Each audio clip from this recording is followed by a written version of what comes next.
A rich man that came back for his childhood best friend that turned rebellious. When a man is mentioned tall, classy with charisma, then there is no one to see, call, remember or approach than Ben Washington. I worked hard for all this luxury. I'm back for the love of my life.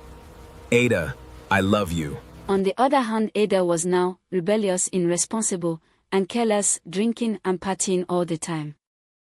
Let's toast to this amazing sunset. Absolutely, this is perfect. Cheers to the hosts. He got every information about the friend but not knowing that his best friend had turned rebellious. He planned on going to Ada's parents' anniversary. I need every piece of information about Ada. Everything. He had conversation with his friends telling them he had come back for Ada, his childhood best friend that he promised to marry when they are older.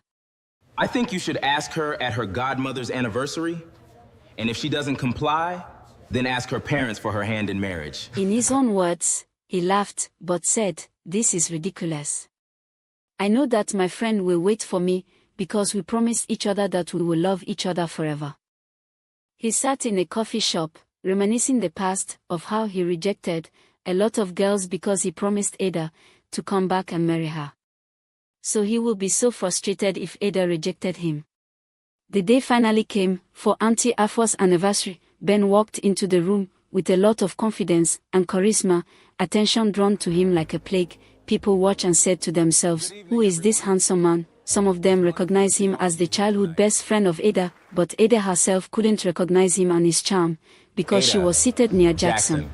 It's a pleasure to finally After meet you Ben both. introduced Happy himself, anniversary. he noticed Thank that you. Ada was attached to Jackson. Ben decided then that he would tell Ada about who he truly is because Ada didn't seem to recognize him. At that moment it seemed like a good decision. When he thought about it, he never thought it could go wrong.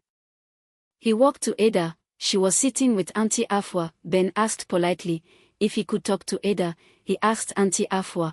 Auntie Afwa gave them a chance alone. Even Auntie Afwa could recognize Ben, so it was hard for Ben to understand why Ada couldn't recognize him.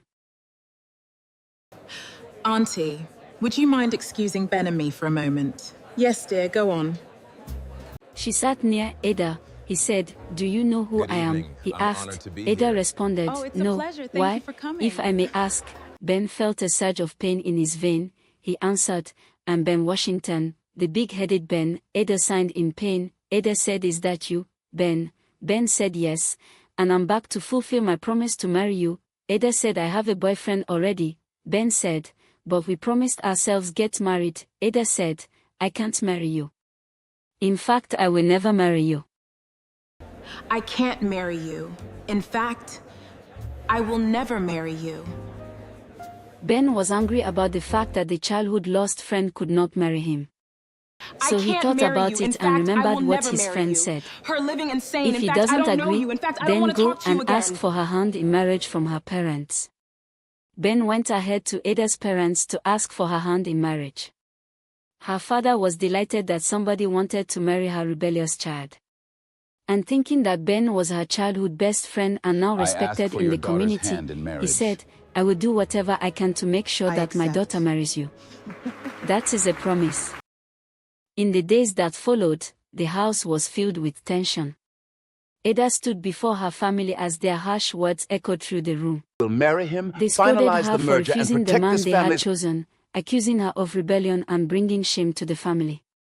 They warned her that if she did not agree to the marriage, she would lose her inheritance. Anger burned inside her, but reality weighed heavily on her heart. She knew Jackson could not provide the life she was used to.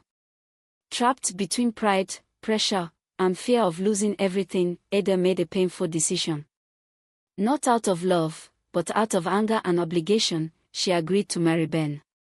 Days later, the marriage ceremony began. The decorations were beautiful, the guests were joyful, and the atmosphere looked perfect to everyone watching. But Ada was not. Behind her calm appearance was a heavy sadness. She walked through the ceremony with a distant heart, and though vows were exchanged and smiles were shown for the crowd, her emotions were far from the celebration. And so, the two of them were married. When the wedding ended, friends and family celebrated Ada and Ben Washington with joy and high hopes. But behind closed doors, Ada grew distant. She avoided Ben, her warmth replaced by cold silence. For 2 long weeks, Ben endured the emotional strain, hoping patience would soften her heart. Then Jackson visited Ada with a dark suggestion: she should pretend to be loving, win Ben's trust, and ultimately betray him to claim his wealth. Just play your part well, At first, Ada rejected the idea. But the thought lingered. I always do, darling. Slowly, she convinced herself that no one would ever suspect her. Her behavior changed overnight. She became gentle, attentive, and dutiful, cooking for Ben, caring for him, and acting every bit the devoted wife. Ben was surprised but overjoyed, And that, my dear, is believing how I at last finally that her convinced love them to matched his sign the own. agreement. Days that's passed into wonderful weeks, news, Ben. and weeks into months, Really? as Ada carefully maintained the facade while Ben happily embraced what he believed was a genuine change of heart.